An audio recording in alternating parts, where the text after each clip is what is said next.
From LinkedIn News, I'm Leah Smart, host of Everyday Better, an award-winning podcast dedicated to personal development. Join me every week for captivating stories and research to find more fulfillment in your work and personal life. Listen to Everyday Better on the LinkedIn Podcast Network, Apple Podcasts, or wherever you get your podcasts. From LinkedIn News, I'm Jessie Hempel, host of the Hello Monday podcast. Start your week with the Hello Monday podcast. We'll navigate career pivots. We'll learn where happiness fits in. Listen to Hello Monday with me, Jessie Hempel, on the LinkedIn Podcast Network or wherever you get your podcasts. Hello, my friend, and welcome to another episode of Negotiate Anything. Thanks for spending time with us today. It's listeners like you in 181 different countries that have made Negotiate Anything the most popular negotiation and conflict resolution podcast in the world. I'm your host, Kwame Christian. I'm a business lawyer, mediator, professor, and the director of the American Negotiation Institute. Before we get started, I have two quick questions for you. Is negotiation a critical part of what you do? Do you need to resolve conflict and persuade at work? If you answered yes to both of those questions, visit our website to learn more about our negotiation workshops. We've traveled the country working with professionals just like you, and we'd love to have the opportunity to work with you too. Check out the link in the description to learn more. Anuj, thanks for joining us today. Thank you, Kwame. I think it's a huge privilege for me and honor to join your podcast. The way I have actually seen all the different podcasts on your on the list, the topics are stimulating. It is amazing the work you're doing, Kwame. I really appreciate all that, and I'm glad to be part of this. Thank you. Oh, I appreciate that. So how about you get us started by telling us a little bit about yourself and what you do? Absolutely. So I'm actually a finance professional. So by my profession and education, I'm a chartered accountant from India and a CPA here. But then life took me in a total different journey about 7 or 8 years ago when I actually got into my MBA program, the UCLA NUS Joint Executive Program. And that totally changed my vision of life and the way I actually was looking at life. But then the one key factor that was life-changing and a turning point was the interest in negotiation. And I'm sure you understand how that interest in negotiation is great for anybody who actually picks it up. So during my MBA program, I first had a module on leadership and influencing. And then the influencing bit stuck in the back of my head for quite some time during the program. And then down the line, I had the actual negotiation module, the class on negotiation. And that's it. That was something that made me realize this is my topic. And that was my my topic of calling, which I would say. I then started researching into the topic, started building content that I could share with the team. I did a first couple of immediate team sessions on negotiation. This was about 5 years ago. And people loved it. So you see how important this topic of negotiation is, because the moment I shared just some basic content with them, people were stimulated by that. And I started researching deeper and deeper and deeper into the topic. I joined the Harvard program on negotiation and then got the certification program. And then it was amazing how I could just observe every conversation and pick something that was negotiation related in that conversation. So this is what happened over the last 5 years, 5+ years now. But 3.5 to 4 years down that journey, I actually started thinking about writing my book. So the journey since writing the book has been amazing. That's fantastic. This is really exciting because I had a similar experience in law school. I didn't know much about negotiation. My undergrad was in psychology, and I just stumbled upon the class, and it changed the way that I saw the world. And so for you, what was it about the topic of negotiation that really, really drew you in? Yeah, that's a great question, Kwame. So what happened in my life is I could actually see, until I joined the negotiation class, I could actually see that I had no clue what negotiation meant. Coming from India, even being a chartered accountant and a bachelor's in business, we had never studied structured negotiation. all negotiation that we pick up is from maybe observing family members, maybe observing parents who are in business, let's say, hopefully, and they are negotiating on a regular basis. But other than that, we hardly negotiate or we hardly learn structured negotiation, right? So I feel that for the first significant part of my career, I was lacking that knowledge on negotiation, the structured negotiation, to the extent that I have been called out for not being a great negotiator. This was like 7 years ago when I said, okay, now I have to change that. So for me, the turning point was as soon as I got into that um, the program in my MBA, and then that negotiation class, that actually changed it for me. And I realized that if I have to improve myself, I first have to go deeper into the topic. But then I don't want to stop there. I want to start adding value to people who actually are in the same boat as me. Maybe they have never had negotiation, any class on negotiation or any learning on negotiation. And I don't want them to be in that same boat where they are failing in negotiation over and over again, to the extent that I think we should teach negotiation to even teenage kids and young professionals and youth. And that is what led me to write my second book, which of course we'll discuss about. And my mission right now is to teach kids negotiation early in their life so that they can succeed over their career in life. This is great. And there are a few gems in here that I want to pull out, because you were already a successful professional. And so if I'm remembering right now on the resume, it's KPMG, PricewaterhouseCoopers, Visa, and Google, right? And so I think that's a pretty decent resume, right? I would think so too. And so you recognize, though, that even though you were already succeeding at a very high level in some of the world's premier companies, you recognize that there was something missing. Right. And you were able to improve that skill. And what I'm seeing with a lot of professionals out here in negotiation is that they're finding it late because it's something that's not taught very much in school. When you think about like high school, undergrad, or even law or business, for me, that was an elective class. I could graduate law school without taking a negotiation course, which is insane, right? And so, but the thing is, right now, you're highly skilled, one of the most respected names in the industry with the negotiation, and you've authored 2 books. And that demonstrates that this is a skill, not a talent. If you invest into it, you can improve. Absolutely. Absolutely. I think there are 2 things there. One is you put your mind into learning, you can absolutely be a great negotiator. That is for sure. The second, which I highlight in my books and also in various sessions I talk about, is every person has an inherent style, right?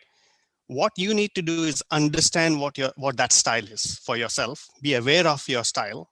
So creating that awareness within yourself is important, because your style could be a huge impact and a huge factor in how you negotiate. And you have to know your style, and you have to know what the other types of styles are in around here in people, because you can develop your strategies by knowing what your style is and what the other person's style is, and then adapting to the situation accordingly. Absolutely. So let's actually take some time and talk about different negotiation styles and how that could potentially interact with other people's negotiation styles. Can you tell us a bit more about that? Sure, absolutely. So there are 5 styles that I have mentioned in my book. So collaborating, competing, compromising, accommodating, and avoiding. So these are styles even in the Thomas Kilmann and various sources that have these styles mentioned. And what this means is, if you're in one of the styles, your negotiation strategies will be catered according to the style you're in. For example, for a long time in my life, I have been the accommodating style. What accommodating style does is it focuses more on human relations, on the EQ factor, not the IQ factor. Maybe the emotional intelligence is huge for a person of accommodating style. And I have realized that I leave value on the table because I'm the accommodating style. I don't want to hurt the other person, or I don't want to end up in a situation where the other person feels bad. So that kind of feeling comes to me whenever I negotiate. And that was the first few years of my life, right? And once I understood that I can actually tweak my accommodating dating style a little bit to become the collaborating style. I would not like to go to the extent of competing style, because in itself, I think the competing style could probably go wrong. But collaborating style is probably where I want to end up. So from accommodating, maybe if I even make a little bit of tweaks and get closer to the collaborating style, and collaborating style is where you get to the win-win for everybody. So you grow the pie. And if I can get to that, I think I will get a much better result of it.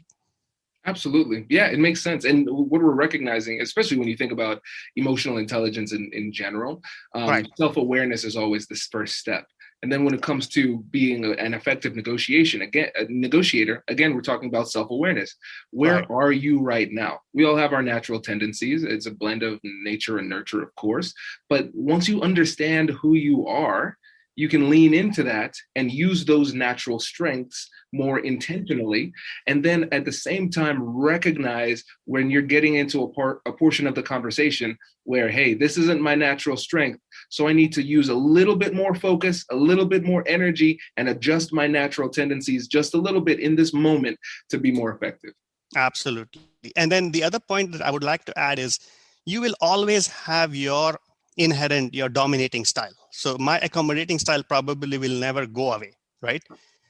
I need to start reducing the impact of the dominating style and bringing in the couple of other styles that are valuable. Every situation demands a certain kind of style. So if I can be the person who is primarily dominating accommodating style, but then I can maybe bring in collaborating style or compromising style as and when required.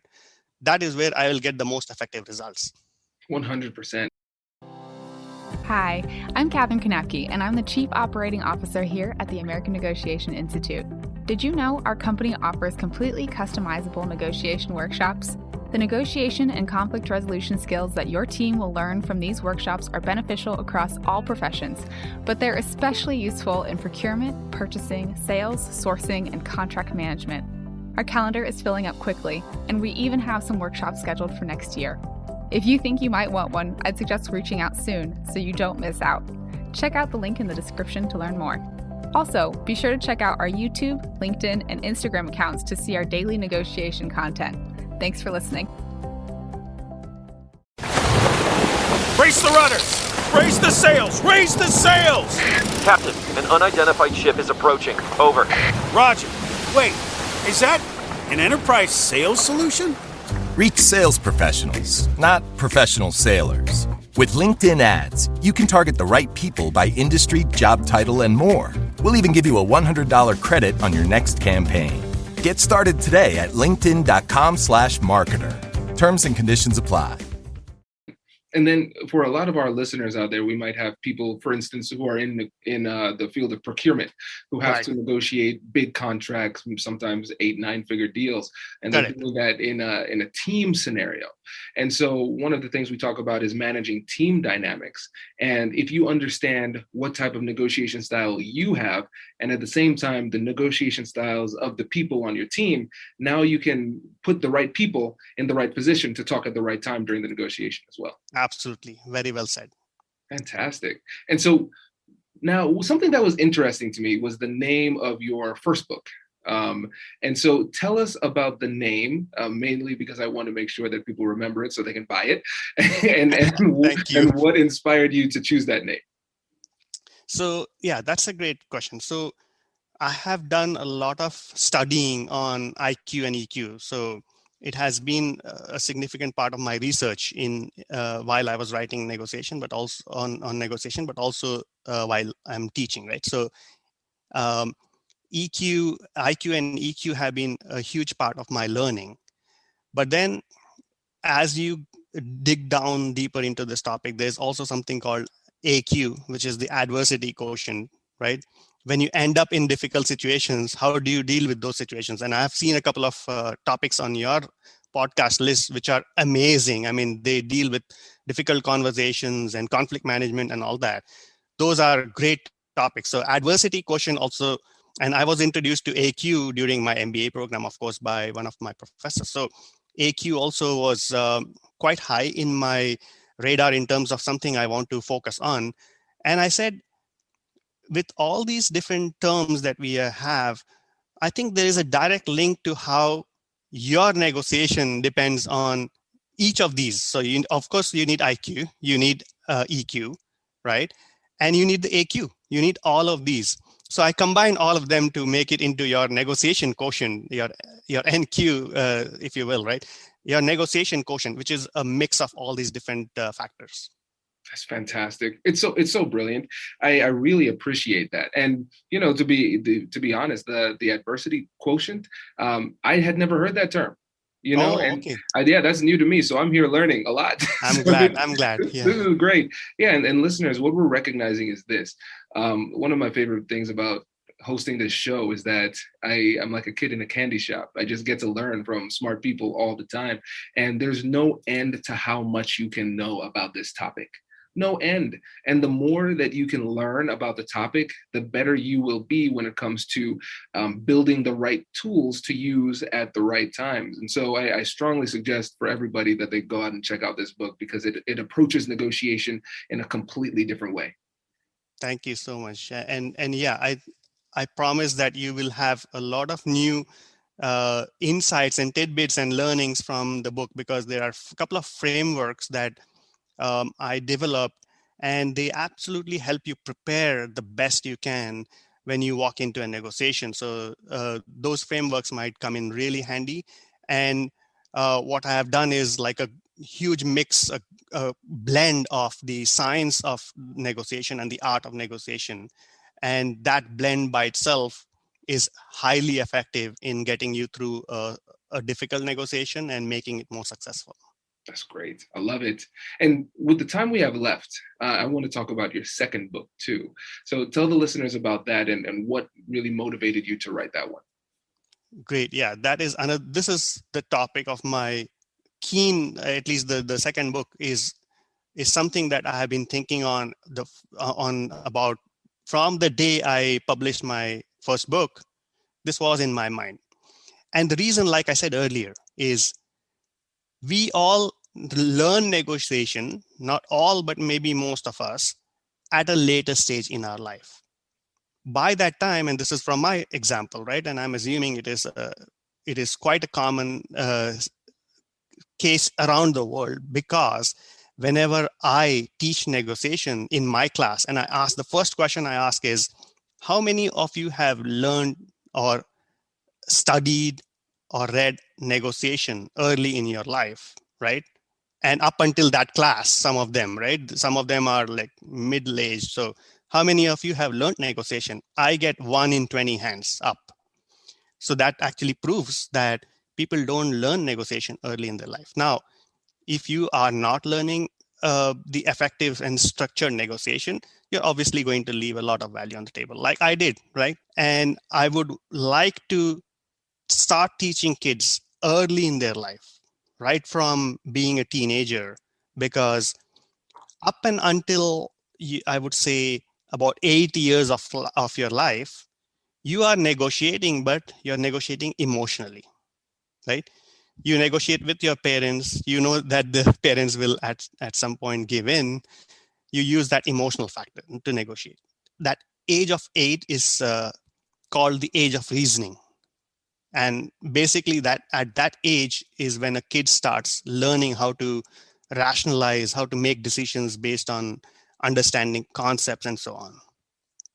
So from then on, they can actually make decisions after analyzing situations.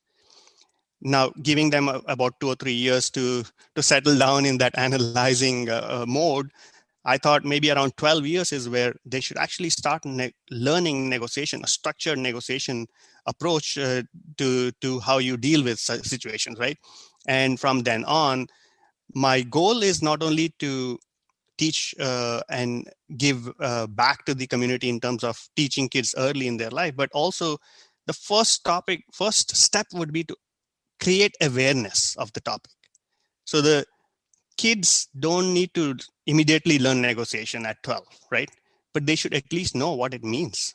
They should at least know what it can do to you if you learn proper negotiation. So from about 12 to maybe I would say 15, they should at least be introduced to the topic and they should at least know what it means.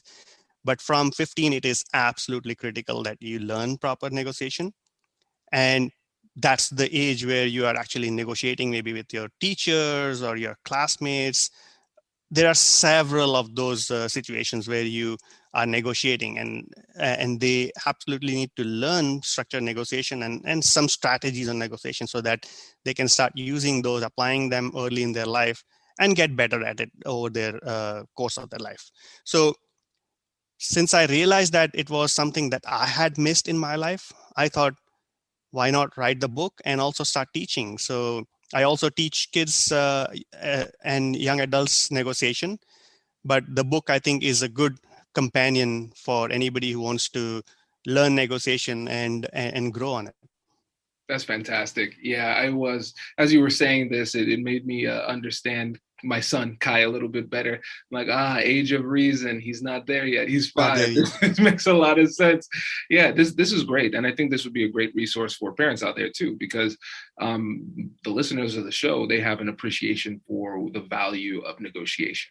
And if they have kids, then I think this is one of the few I can't think of another negotiation book for children that exists out there.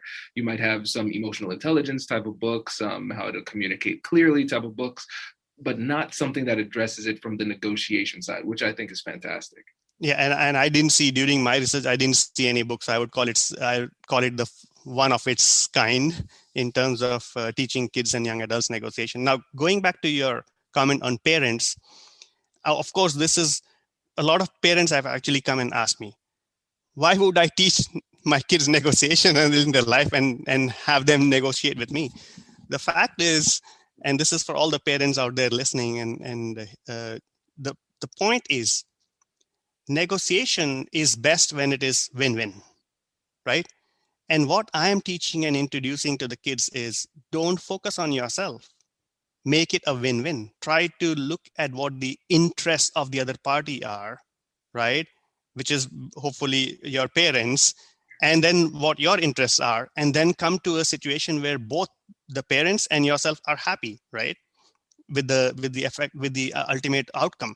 And that is what I teach, and parents, of course, stand to benefit from that, because now it's going to be something that will benefit them also in their negotiation. If they have failed so far negotiating with their kids, now it might help them. So this is one of the things I jokingly mention to all the parents. This is fantastic. Well, this is great. Well, before you go, again, remind the listeners again about the names of the 2 books and then how they can get in touch with you. Absolutely. So the first one is Negotiation Quotient, and the subtitle is Opening the Door to a Successful Deal. So hopefully it'll be a companion for whoever has it to then start negotiating effectively and opening your door to those successful deals. That's the first one. And then the second one is called We Can Negotiate Too. And the cover page has 2 little kids shaking hands and negotiating. So it is an absolutely, so far, great tool and resource for kids. I have had great comments from people. I also started a little exercise. I used to give kids who I know bought the book, I used to give them quizzes on negotiation and see if they are grabbing on the concept. And they actually did. So, and my question that I always ask in one of those quizzes is, highlight a situation where you actually used a concept from the book. And I have had very stimulating and interesting examples coming from the kids saying, I use this concept in this situation, which is amazing. So We Can Negotiate Too. And then I am on LinkedIn. I have a website, which is just my first name and last name. So AnujJagannathan.com. So I can be reached anywhere in LinkedIn or over my website. Fantastic. And everybody, we will have links to the books, the website, and Anuj's LinkedIn. So Anuj, my friend, thank you so much for coming and sharing your wisdom with us. We really appreciate it. It's absolute pleasure. So thank you again so much for American Negotiation Institute and Negotiate Anything podcast. And I wish you all, Kwame and your team, I wish you all great success. Congratulations! You've just joined an elite club. By listening to a full episode, you're now officially on the Negotiate Anything team. So welcome aboard. What most team members do is they subscribe to the podcast because that allows them to automatically get the latest episodes of the show. The best things in life lie on the other side of difficult conversations. Keep learning, keep practicing, and keep getting better. Your relationships will improve, your career will soar, and you'll have the confidence you need to get the most out of these crucial conversations. Again, thank you for joining the team. We're excited to have you, and I will see you in the next episode. I'll catch you later.